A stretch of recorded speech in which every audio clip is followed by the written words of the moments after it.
రేవంత్ ఆధిపత్య పోరుతో బీసీ బిడ్డలు బలి అవుతున్నారని మండిపడ్డారు మాజీ మంత్రి శ్రీనివాస్ గౌడ్. తెలంగాణ ఉద్యమం మాదిరిగానే బీసీ ఉద్యమం మొదలైందని అన్నారు.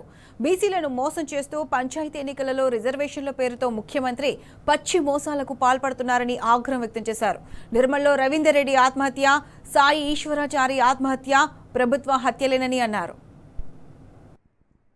ఈ ప్రభుత్వానికి కావాలని బీసీలను అవమానపరిచే విధంగా బీసీల సంఖ్యను తక్కువ చూపించి నిన్ను ఎవరు అడిగిన మిమ్మల్ని 42% ఏ లెక్కలు ఇస్తున్నారు?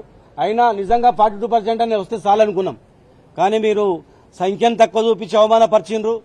చాలా కులాల సంఖ్యను కించపరిచే విధంగా చూసిండ్రు. దేశం మొత్తం కూడా ఇలా బీసీ అని జపం చేస్తుంది, కానీ ఎవడు చేయట్లేదు. కేంద్రంలో చిన్న మంత్రిత్వ శాఖ లేదు. ఇక్కడ ఈ ప్రభుత్వం అయితే పూర్తిగా తడిగుడ్డ పట్టి కోసేస్తుంది. అందరి ఐక్యమై కొట్లాడి సాధించుకుందాం తప్ప ఇట్లా మనం ఆత్మహత్యలు చేస్తూ పోతే ఇక మనం కష్టమవుతుంది. కనుక ఈ ప్రభుత్వాన్ని ఎట్లా మనం గడగడలాడించాలి, ఇలాంటి మోసపూరిత ప్రభుత్వాలను ఎట్లా మట్టి కరిపించాలి, పోరాట పంత ఎట్లా ఎన్నుకోవాలి అని దాని మీద మీరు అందరూ ఆలోచించారు. మేధావులందరూ కూడా ఆలోచించారు. దయచేసి మేము పార్టీల పరంగా మేము ఉన్నాం, మేము కొట్లాడడానికి సిద్ధంగా ఉన్నాం. కొట్లాడితే ఏదైనా సాధించవచ్చు. కనుక దయచేసి ఆత్మబలిదానం వైపు చూడకండి, పోరాటాలు ఎట్లా చేద్దామని చూడండి. అందరూ ఐక్యంగా అండి.